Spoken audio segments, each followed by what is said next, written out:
and Councillor Paul Brandt. Thank you, they're recorded. Any others? No, thanks. Declarations of interest. Has anybody got any declarations to declare? Yeah, I've got a declaration on item 3B. Right, if during that time, Barry, if you can make sure your microphone is turned off and your camera off, so you leave the meeting for that point, please. Mayor, can we just be clear what the interest is for the minutes, please? It's Stonebridge Cross because I also work in Croxteth, so. Thanks, Barry. Item 2 is the minutes of the last meeting, 19th of February, pages 1 to 14. Are the minutes of our last meeting agreed? Yeah, thank you. There are no mayoral reports to be considered today, but we have 5 public recommendations from the main agenda. Item A is the extension of current community resource grants for the 6-month period of the 1st of April 2021 until the 30th of September 2021, and that's on pages 15 to 20 of your documents. The recommendation seeks approval to extend the community resource grant for that further 6 months. That during that time, there'll be a corporate review of grant giving, whilst the organisations currently funded via the programme can continue to deliver the essential services. Liz, would you like to say a few words? Thanks, Chair Wendy. Yeah, I mean, it's pretty straightforward. It basically gives us the time to allow us to conduct a proper review, which we haven't been able to do because staff have been busy with other duties due to the pandemic. But it also, we all know that our community and voluntary organisations have been the backbone of the response to the pandemic in this city and have really worked hard to make sure that people in communities are safe and have had the services they need. So this gives a further period, 6 months stability to provide organisations with the security they need to keep moving forward at the moment. Thanks, Liz. Anybody else? No? Other recommendations are set out in the report agreed? Yeah, thank you. Item B is the extension of the current youth and playgrounds. This recommendation seeks approval to extend the current grants for 12 months, taking these to the 31st of March 2022.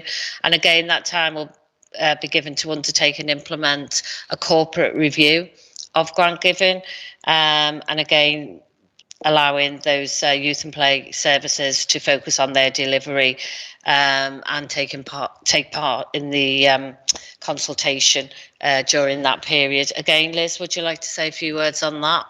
Thanks, Chair. I mean, this has been done in collaboration with Councillor Hinnigan, and the decision again has been made to give some much needed stability to the sector over the next 12 months. But also Councillor Hinnigan has a really track record of engaging and consulting with young people in the city that she began in her mayoral lead role. And what's really important here is that as we do this review and shape what youth services look like moving forward, that it's the young people of Liverpool that get a say, and that was really vital. So thanks to Linny for working with me on this as well, and for actually pledging to capture the voice of young people in the city as we move forward. Yeah, that's really important. And when we come on to a later agenda item, again, when we're looking at our citizens panels and other stuff, it's really important that young people are involved in that, you know, sort of not just in their own forums, that the, you know, sort of their voices are heard in the wider community as well, where they live. Linny? Did you want to comment at all? Yeah, thanks Liz for that, and thanks Chair. I just thought it was really important that this was extended for 12 months, given, you know, some of the work that has been done by our youth and play providers and how innovative they've been through this pandemic, whether that be, you know, Facebook activities, you know, they've delivered activity packs to the kids in the houses, they've done all sorts of things, and I think originally, if we would have put it in, it wouldn't have given them time, one, to capture the voice of the young people, but two, it would have meant possibly, you know, them all being under threat in the middle of them delivering, hopefully, what can be a summer programme for our kids. So it was really, really important that we extended it so that we could capture the voice. So Liz was really right, and I thought that was so important. But just for the record, all our youth and play providers have done an amazing job. They do anyway, but they've done an amazing job during the pandemic in changing the way they work, and it just shows how resilient they can be. So thanks for that. Thanks. Gary? Yeah, I just wanted to recognise the work that they are doing, which often goes unreported in helping combat mental health issues amongst our younger people, working in partnership with schools when they're having to work from home, do online learning, blended learning. This is all part of the exercise. So congratulations to Liz, to Linny, to the teams within the council and every provider, but also how it is sorely needed to help with schooling as well, particularly through the pandemic. So thank you, everybody. Thanks, Gary. Are the recommendations as set out in the report agreed? Yeah. If we then go on to item C, which is Liverpool a net zero carbon city, the stage 1 findings and route map, which is on pages 34 to 66 of your agendas today. The recommendation seeks our endorsement and understanding of the scale and types of action that will be necessary for Liverpool to reach a 2030 net zero carbon. Following approval today, the second stage of the work will hold detailed workshops with senior officers in March and April to sense check the technical options, and will engage more widely with city plan partners in May and June to build that consensus approach across the city. The final Liverpool net zero carbon proposal will be brought to us to review later in the year. Laura, I know you've led on this. Would you like to say a few words? Thank you, Chair. Yeah, I'm very pleased that we have got this to Cabinet now. I'm hoping you're all going to agree. Obviously, we declared the climate emergency in 2019, but I've had an extremely challenging time since then. This report, as you say, shows how difficult it will be to reach the net zero carbon for 2030, but that we're determined to do it.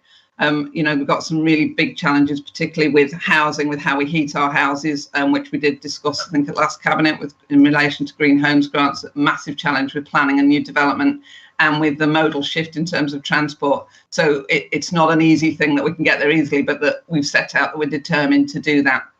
And as you say, it'll lead on to more detailed options once there's been further consultation and so on in the next few months. So, Wendy, if I can just thank the staff that have been absolutely working, you know, beyond everything you could expect at this time, particularly Christine Derbyshire, Colleen, the other climate leads. Can also thank all the councillors who've attended the carbon literacy training, because that's really important that we embed this across every ward and across the council. So thanks to everyone who's attended that training, and to everyone who's trying to save the planet. Thank you. Thanks, Laura. Yeah, and I think the training is important. Even people who've just been on the first stage, just having an understanding of how big a task it is for us all. And I think sort of sometimes them actions look really, really big, but if we all take a lot of small actions and can see individually what we can do, then it makes that task a lot more easier going forward. So thanks for all your work on it, Laura. I know you've really pushed this hard, particularly in getting people engaged in the training, but also engaged in making sure through every directorate of the council they're considering climate change in all of their work. So thanks for that.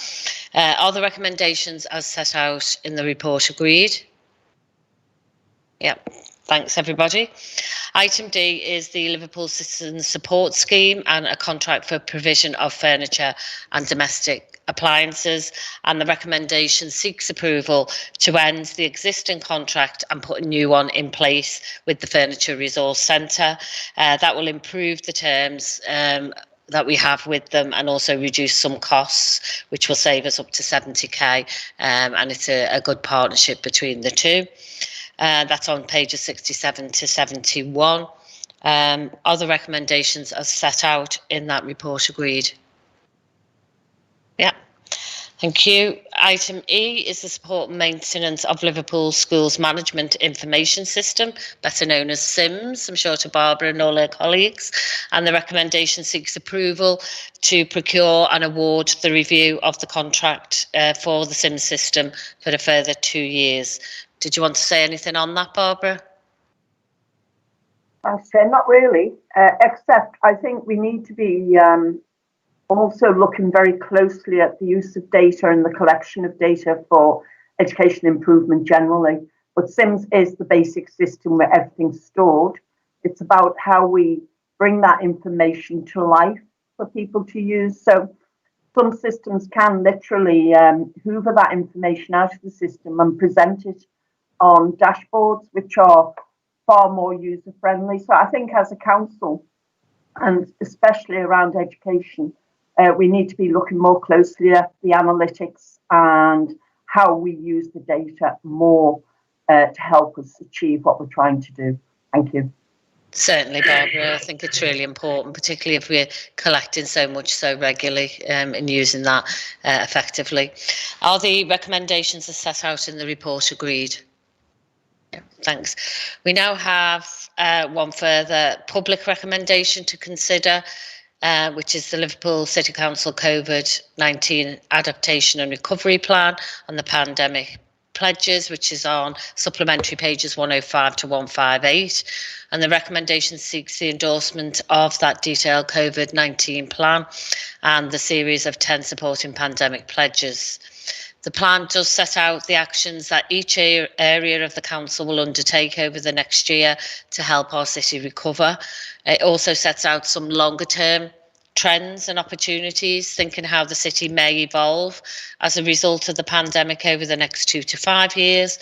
And the actions are based on a thorough assessment of the impacts, challenges and opportunities that have resulted from COVID-19, and are also based upon a set of 22 recovery assumptions which are covered in the documents before you. Barbara?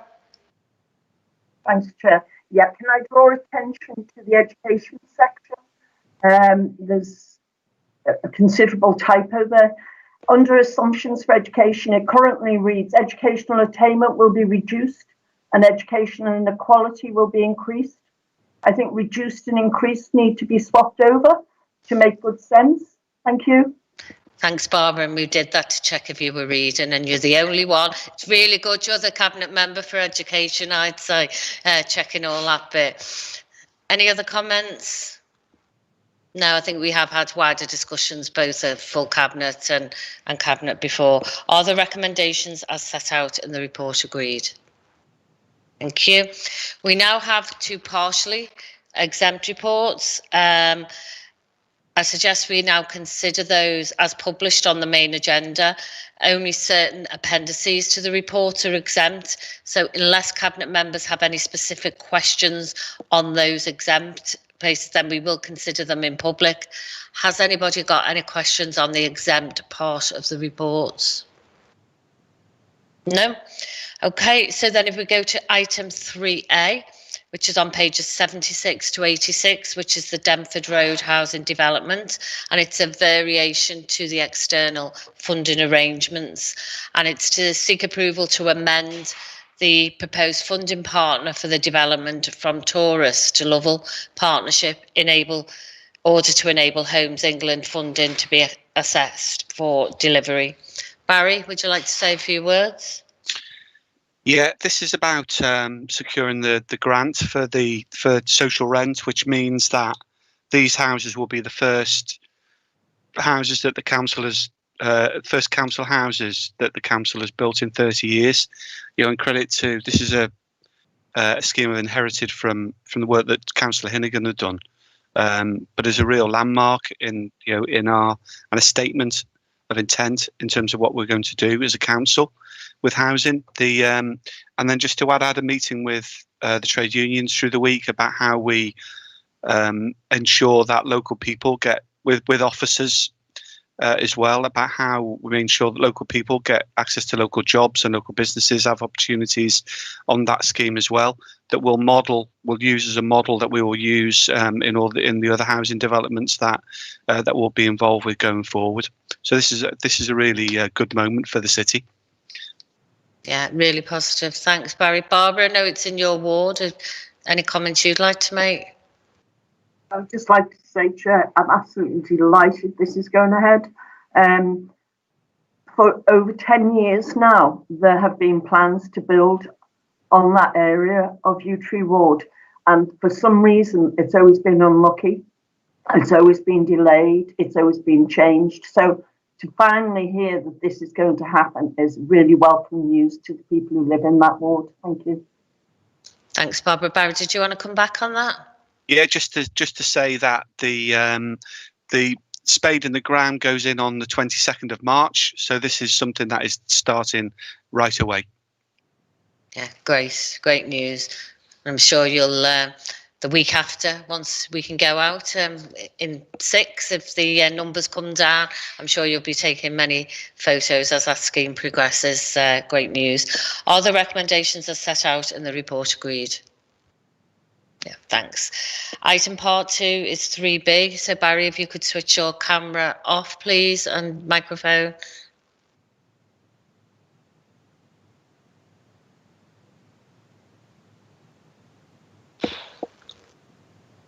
It's still on screen for some reason.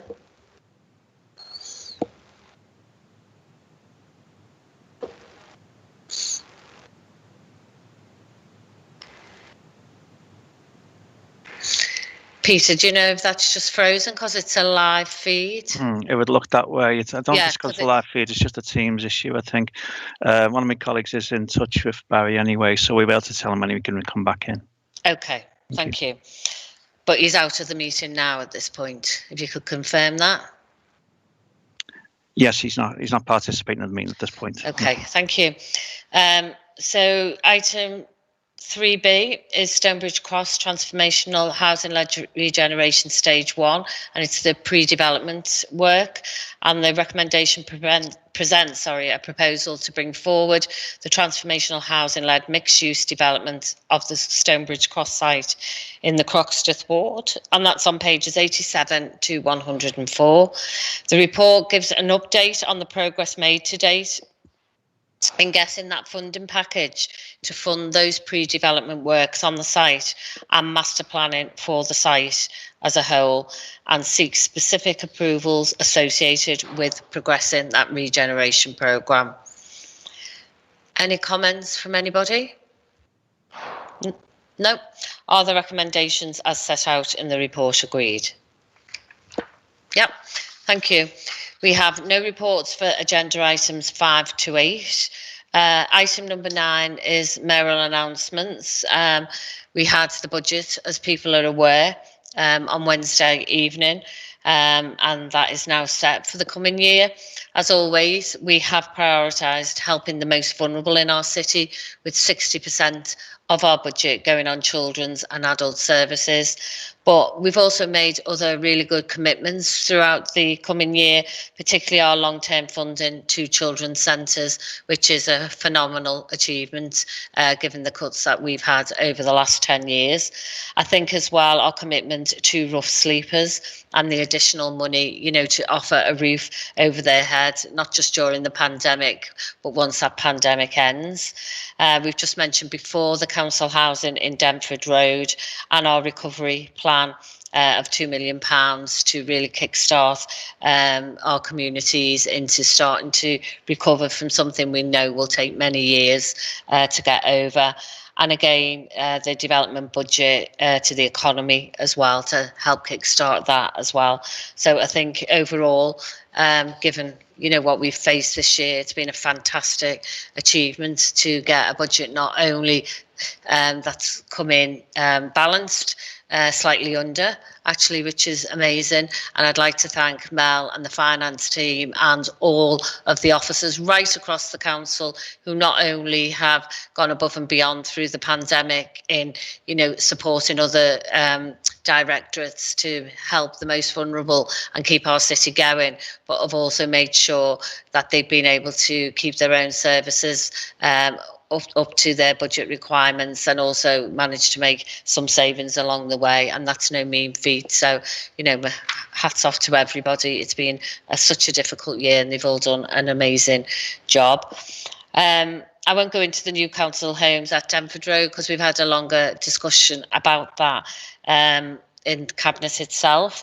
The EU settlement scheme, I think, is extremely important for those living and working here, and also for us all in understanding changes to the EU. But the settlement scheme itself is now less than 4 months away, which is June the 30th. So anybody who's watching online, we would urge everyone to apply to that to ensure your rights to live, work and access healthcare here in Liverpool remains the same. And we do truly value the contributions that have been made by our European Scousers to Liverpool, and we want them to choose our city as their home forever, if that's their wish, and would urge them not to leave it to the last minute to apply. So that's all the announcements I've got today, Chair. Also, again, in the wake of the pandemic, although we've set out our roadmap to recovery, can I please remind everybody to stick by the rules and the guidelines. Schools go back on Monday. That's the first stage of an ease of lockdown, but certainly our numbers have come down. I was really pleased to speak with Matt Ashton yesterday and hear, we'd hit below the 100, but if you look at where we were, if we said 100 this time last year, we'd have been absolutely horrified that we were at that level. So it's still very high and is coming down slowly. And we know, we were at 88 when we went into level 2 before Christmas, and look how quickly we got to over 1,000 once people started to mix again. Hopefully with the vaccination programme and all the work that's been done around getting tested and also testing in our schools as well, people will realise that, we do need to come out slowly. We do need to follow those, simple rules, of keeping your face covered, keeping that social distance and washing your hands regularly and not mixing with other households. And hopefully by the summer, we all will be able to visit our loved ones again, and certainly, get some sort of sense of normality, whatever that is, to everybody back in their lives. But please do take extra caution. I know once things start to ease a little bit, there is that, it's over. We saw last weekend in Formby, when the weather was nice, the amount of people coming into our area, the city region area, to go to the beaches and outdoor spaces, and anyone only needs to attend one of our fantastic parks, over weekend to see how busy they are. Please do keep that distance and make sure, we don't have any more, tragic lives unnecessarily lost just because people haven't kept to the rules. So thanks everybody. Hope everybody has a good weekend. Our nights are getting a bit lighter, as are our mornings. So I know that always gives us the hope spring's coming, and we can get out and about and certainly get that walking done again in a lot better conditions. So have a great weekend.